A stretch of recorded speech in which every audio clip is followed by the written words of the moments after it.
శ్రీ గురుభ్యో నమః.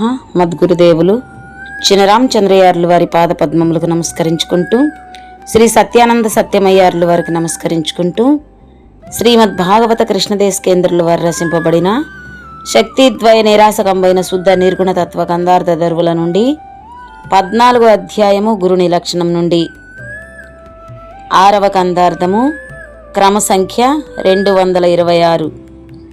పరిపూర్ణమిదిగో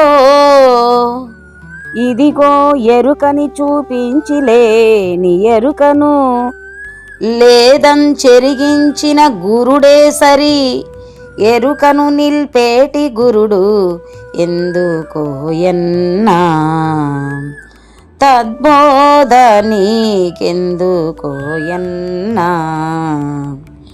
శరణన్న వారి మస్తకమందు చేయబెట్టి తిరముగా ఎరుకను తీసి వెయ్యని వాడు ఎందుకోయన్నా తద్బోధ నీకెందుకోయన్నా.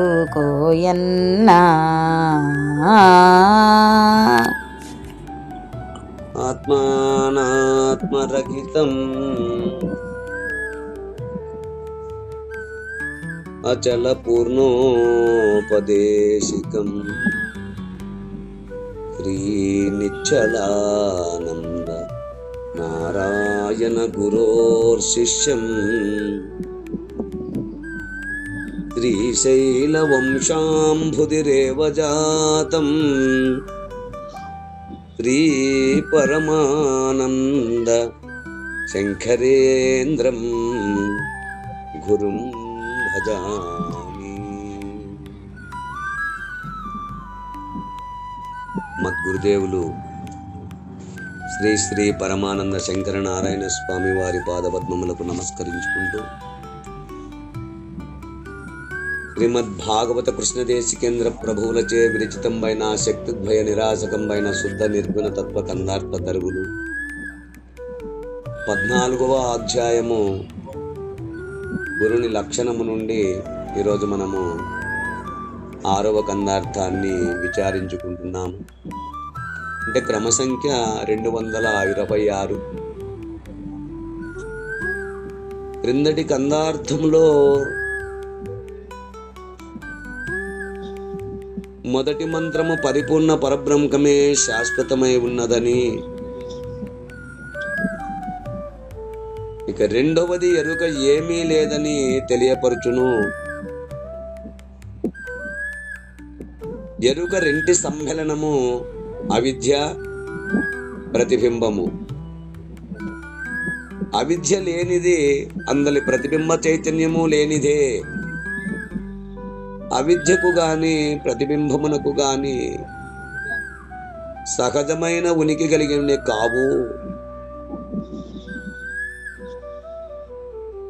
ప్రతిబింబ చైతన్య సత్తా వలన లేని అవిద్య ఉన్నదగుచున్నది.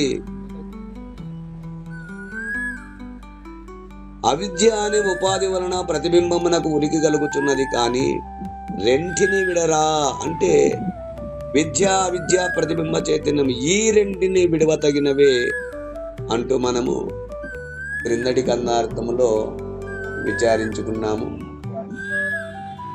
ఇక తదుపరి కందార్థము గురుని లక్షణములో 6వ కందార్థము క్రమసంఖ్య 226. ఈ కందార్థము గురు నిర్ణయమును గురించి తెలియజేస్తున్నది.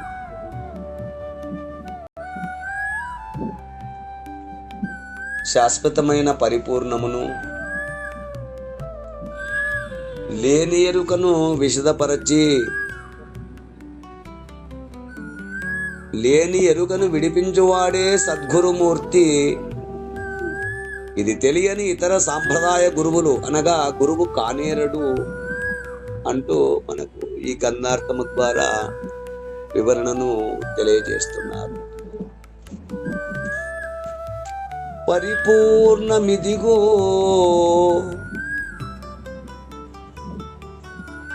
పరిపూర్ణమిదిగో ఇదిగో ఎరుకని చూపించి లేని ఎరుకను లేదంచెరిగించిన గురుడే సరి, ఎరుకను నిల్పేటి గురుడు ఎందుకోయన్నా, తద్బోధ నీకెందుకోయన్నా.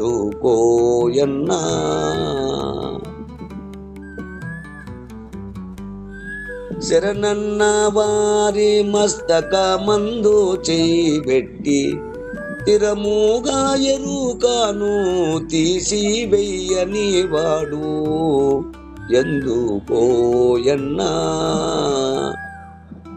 తద్బోధ నీకెందుకోయన్నా.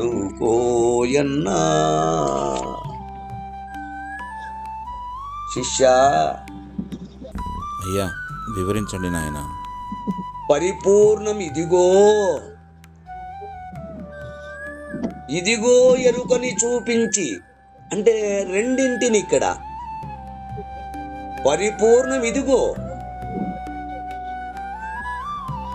ఇదిగో ఎరుకను చూపించి, అంటే అవస్తునిచ్చే పూర్వకముగా ఎరుక పరిపూర్ణములను రెండింటినీ గుర్తింపజేసి,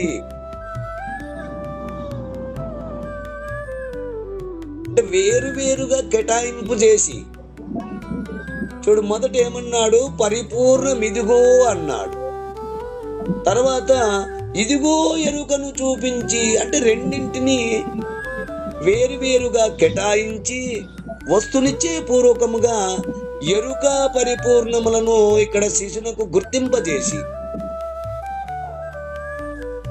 లేని ఎరుకను ఉన్న పరిపూర్ణమునందు లేక తోచుతున్న గుర్తును లేదం చెరిగించిన, అంటే ఆ షోడశి వాక్యము ద్వారా లేదని దృఢపరిచిన గురుడే సరి.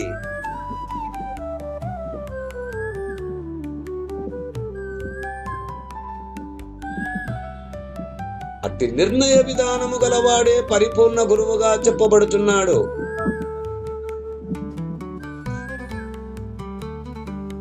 ఎరుకను నిలిపేటి గురుడు ఎందుకోయన్నా,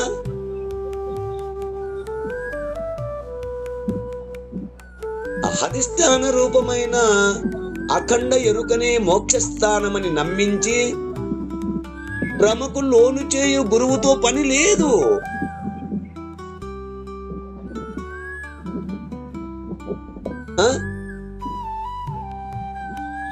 ఎరుకను నిలిపేటి గురుడు ఎందుకోయన్నా అన్నారు ఇక్కడ. అంటే అధిష్టాన రూపమైన అఖండ ఎరుకనే మోక్షస్థానమని నమ్మించి భ్రమకు లోను చేయు గురువు పనితో పని లేదు.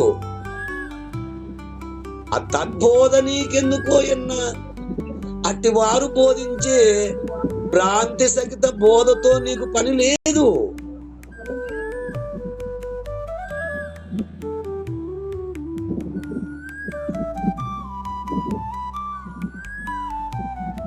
అంటే ఇదిగో అచల పరిపూర్ణ పరభయలు అని, ఇక ఇదిగో మూలము లేని ఎరుకయని, ఈ రెంటిని వస్తునిచ్చే పూర్వకముగా స్థాన స్వరూప స్వభావముతో ఆ శిష్యునిచ్చే గుర్తింపజేసి,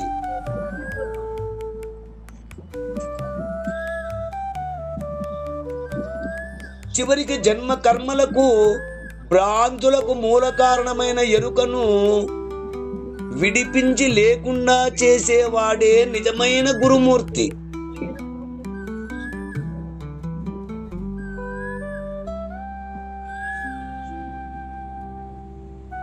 అటు కాకుండా ఎరుకనే, అంటే ప్రతిబింబ చైతన్యమునే బ్రహ్మమని శాశ్వతమైనదని తెలియపరిచే గురుడు ఎందుకయ్యా? అతని బోధ ఎందుకు పనికి వచ్చును? పునర్జన్మకే పనికి వచ్చును గాని జన్మరహిత స్థితి కుదరదు.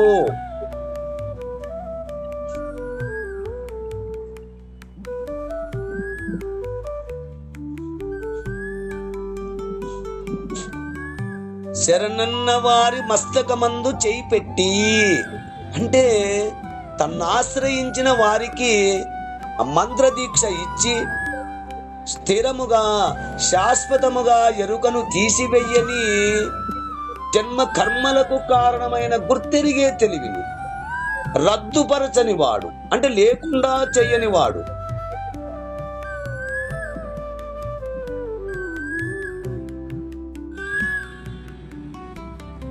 ఆ జన్మ కర్మలకు కారణమైన గుర్తెరిగే తెలివిని రద్దుపరచని వాడు అనగా లేకుండగా, అట్లు చేయని వాడు అంటే శిష్యుడు గురు చరణములను ఆశ్రయించునో, ఏ శిష్యుడైతే గురు చరణములను ఆశ్రయించునో అట్టి వారి తలపై హస్తమస్తక సంయోగముచే ఈ ఎరుక లేదని ఎరుకను రకుతపరచలేని గురుమూర్తి వారి బోధలు ఎందుకయ్యా?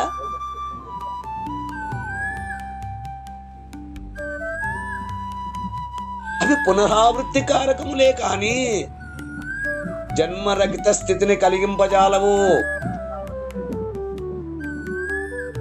అట్టి వానితో గాని వాని బోధనలతో గాని నీకు పని లేదు.